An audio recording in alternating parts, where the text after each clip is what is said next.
हम लोग बहुत बड़े अंतर से ये चुनाव जीतने जा रहे हैं। अयोध्या की एक विधानसभा सीट पूरे यूपी की हॉट सीट बन गई है।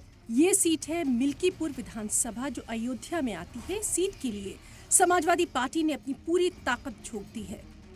समाजवादी पार्टी ने मिल्कीपुर विधानसभा से एमपी अवधेश प्रसाद के बेटे अजीत प्रसाद को उम्मीदवार बनाया है, जबकि बीजेपी ने अभी तक उम्मीदवार का ऐलान नहीं किया है। कांग्रेस की तरफ से कोई भी उम्मीदवार मैदान में नहीं होगा, क्योंकि कांग्रेस मिल्कीपुर सीट पर समाजवादी पार्टी को सपोर्ट दे रही है। सवाल साख का है, लिहाजा समाजवादी पार्टी कोई कोर कसर बाकी नहीं रखना चाहती। 2022 में जीती सीट को समाजवादी पार्टी किसी भी सूरत में गंवाने के मूड में नहीं है। लोग चुनाव हो रहा है, सरकार भाजपा नहीं ये चुनाव लड़ेगी, बल्कि सरकार के अधिकारी ये चुनाव लड़ेंगे और हम लोग इसको जीतेंगे। समाजवादी पार्टी जीतेगी, इंडिया गठबंधन जीतेगा। समाजवादी पार्टी इस सीट पर जीत का दावा कर रही है, क्योंकि उपचुनाव में बीएसपी और कांग्रेस लड़ाई से बाहर हैं। लिहाजा एसपी की कोशिश बाहरी वोटों को भी अपने पाले में लाने की है। दरअसल मिल्कीपुर सीट पर हार जीत का फैसला जातीय समीकरण पर ही होता है। इस सीट पर सबसे ज्यादा SC ST के वोटर हैं, जिनमें करीब 60,000 पासी समाज के वोटर्स हैं। इसके अलावा OBC वोटर्स की तादाद भी मायने रखती है। OBC में यादव वोटर्स की तादाद भी 65,000 है।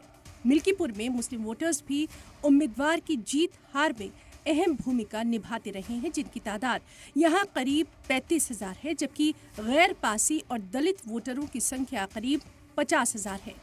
वहीं ब्राह्मण मतदाताओं की तादाद 50,000 और ठाकुर वोटर्स करीब 25,000 है। यही वजह है कि समाजवादी पार्टी को एक बार फिर से अपने PDA वाले फॉर्मूले पर पूरा भरोसा है। सारे लोग जितने भी समाजवादी पार्टी के पदाधिकारी हैं, वो सारे लोग तैयार हैं और हम लोग बहुत बड़े अंतर से ये चुनाव जीतने जा रहे हैं। हालांकि समाजवादी पार्टी इस बार हर कदम फूंक फूंक कर रख रही है, लिहाजा समाजवादी पार्टी ने मिल्कीपुर में फतेह के लिए खास प्लान तैयार कर लिया है। दरअसल समाजवादी पार्टी मिल्कीपुर के उपचुनाव में लोकल मुद्दों को अहमियत दे रही है। संविधान, आरक्षण और महंगाई को भी इस बार उपचुनाव में मुद्दा बना रही है। PDA वाले फॉर्मूले का दाव भी अखिलेश यादव इस चुनाव में चल रही हैं। वोटर्स को बूथ तक लाने की जिम्मेदारी समाजवादी पार्टी तय कर रही है। हालांकि बीजेपी का कहना है कि इस बार उपचुनाव में समाजवादी पार्टी का हर दाव खाली ही जाएगा। जो चिल्ला रहे हैं, हम तो खुद वहाँ 2 सभा कर चुके मिल्कीपुर। हमारी भी पार्टी के नेता वहाँ कम से कम 35-36 नेता वहाँ हमने लगा रखा है। जो स्थिति है वहाँ की जनता, अगर हम अपनी भाषा में बोलें तो जनता दुधारू गाय चाह रही है। विकास रूपी दूध जनता चाहती है, तो विकास रूपी दूध उसको मिलेगा सत्ता से। मिल्कीपुर में 5 फरवरी को उपचुनाव होंगे, 8 फरवरी को नतीजे आएंगे।